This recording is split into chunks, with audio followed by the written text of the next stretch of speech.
guys, my name is Lwazi Smooth. Welcome back again to LSTV, guys. It's good to see your smiling faces, guys. 2020. I hope everyone who is watching this video is at least smiling. If you have any troubles or any worries, cast them all away, guys, and let's just enjoy these beautiful videos we're gonna watch throughout the whole year. Thank you for coming. For those who are new, please subscribe down below and please give this video a thumbs up. Thank you for having me and thank you for choosing to watch this video today. I'm really grateful. And today's video is Peace on Earth in the Final Days. After Dajjal. I watched the Dajjal video. Wow, man, that was that was scary. That was scary, guys. That was really scary. How can one prepare him or herself for the bad days that are coming? Like, how can one really prepare themselves? And how can one be sure to be on the right path? That is a question that I ask, that I ask. I know some of you will comment by saying, join Islam, be a Muslim, and you'll be safe, I know, guys, I know. But without being said, man, peace on earth in the final days. Let's get to it. After Ya'juj and Ma'juj, there shall be a period of luxury and peace, the likes of which this world has never seen since the beginning of time. The amount of peace and luxury that will take place, our Prophet ﷺ mentioned that one rumana, one grapefruit or one pomegranate will suffice an entire tribe. How big? And one shank of lamb will be eaten by an entire subdivision of a city. Wow. In other words, the earth will give like never before. And in one version, it says that the snakes will play with the toddlers, and the lions and the wolves. The wolves will play with the lambs, for example. These phrases are found. What we see in this is that after all of that fighting, years and years of Dajjal and Ya'juj and Ma'juj and whatnot, and we don't want to be alive when that happens, those that live through, Allah will give them some peace. And this is the sunnat Allahi fi khalqihi. Inna ma'al usri yusra. Fa inna ma'al usri yusra. Inna ma'al usri yusra. This is the sunnah of Allah. Those people that saw the worst of the worst, and we do not want to be amongst them. We should seek refuge in Allah from living to see Dajjal. Na'udhu billahi min fitnati Dajjal. We don't want to be around when Dajjal comes. We don't want to be here. But if those people that are here, and they manage to eke through those years of turmoil and trial, that generation, then they shall be blessed like no other generation has been blessed since the beginning of time. How long will this time frame be? Some hadith mention 7 years. And are these 7 years or another? Allah knows best. But there will be a few years, and this is proven by our Prophet ﷺ saying, Wallahi, he gave a qasam to Allah, you shall perform Hajj and Umrah to the Kaaba even after Ya'juj and Ma'juj. That's these years now. Now the fact that you're performing Hajj, and is performing, means there's more than one Hajj. For a few years, there shall be peace in this world. No fighting. No two people will fight one another. Can you believe? That has never happened since Habil and Qabil. Has never happened.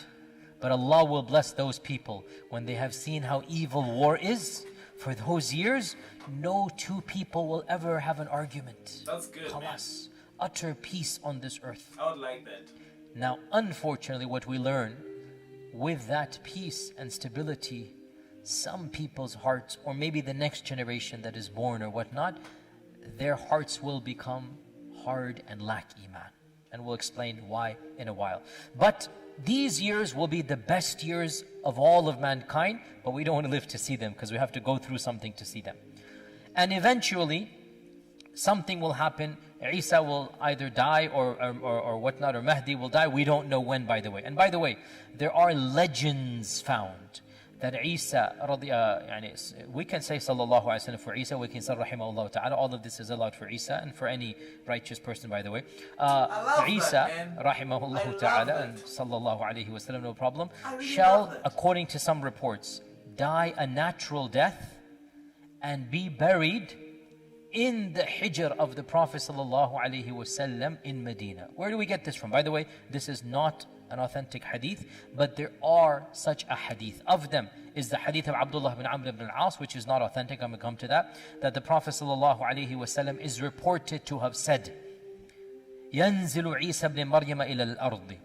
Isa will come down to this earth. فيتزوج, he will get married. ويولد له, and children will be born to him. ويمخث 45 سنة, and he will live for 45 years. He was taken up at the age of 33. So he will live till he's 45. So another 13 years or so. And this would make sense with all that we have said. ثم يموت فيدفن معي في قبري. Then he shall die and he shall be buried with me in my qabr. Then I and Isa ibn Maryam will stand up together, and between us will be Abu Bakr and Umar. Now, this hadith is reported in a number of very, very obscure books that none of you would have heard of. Ibn Abi Dunya mentions it, and Ibn al-Jawzi in his Al-Ilal al-Mutanahiya, and Al-Muntazam, and Al-Wafa, and all of them say that this hadith is very weak. It is very weak. Some of them say it is even munkar. So it's not an authentic, because there's a very well-known person in there by the name of Abdurrahman al-Afriqi, who was known to be a very weak narrator. So the hadith is not authentic. Okay. There is a narration in Sunan al-Tirmidhi, but it's not a hadith. Abdullah ibn Salam. Who is Abdullah ibn Salam?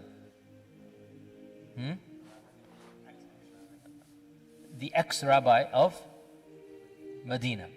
He was the senior most rabbi of Medina when the Prophet ﷺ came, Abdullah ibn Salam. There is a report in Sunan al-Tirmidhi. You can look this up if you want. It's a very famous book, Tirmidhi. You can find this at home. And I've always encouraged you, look up the books of hadith. Don't be shy to look them up and open. What do you lose? They're not going to bite you. Read them. Get connected to your tradition. Hadith number 3617. Abdullah ibn Salam said. Who said? Abdullah ibn Salam. Not the Prophet ﷺ. Abdullah ibn Salam said, it is written in the Torah, the description of the Prophet ﷺ. And it is written in the Torah, the description of Isa ibn Maryam. And the two of them will be buried together. Who said this? Abdullah Salam. It is not a hadith. Is that clear? Yes. Where is he getting it from? His version of the Torah.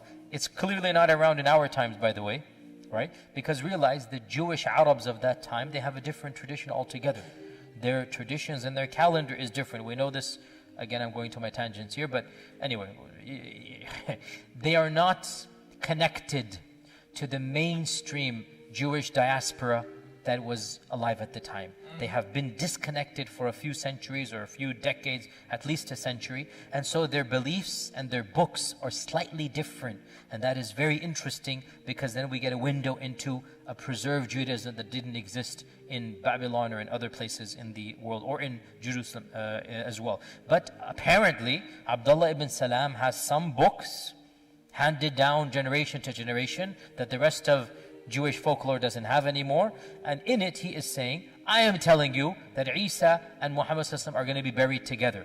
One of the narrators of this hadith, the third narrator from Abdullah ibn Salam, a tabi'i, he said, and there is still a space in the hijr of the Prophet that can accommodate Isa ibn Maryam. Wow. Now that is a fact. That is a fact. What is a fact? That in the room of Aisha, the three bodies are this way, and there is one portion that technically there is still space for one more body over there. That much is a fact. Whether it will be Isa or not, we say, what do we say?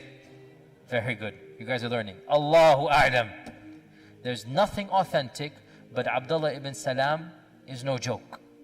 He is the chief rabbi, and he is saying, I'm telling you the two will be buried together. So Allah knows best. So perhaps Isa will die a natural death, and perhaps he will be buried in Medina, or perhaps that is not going to happen.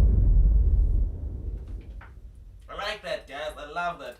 I love how Muslims,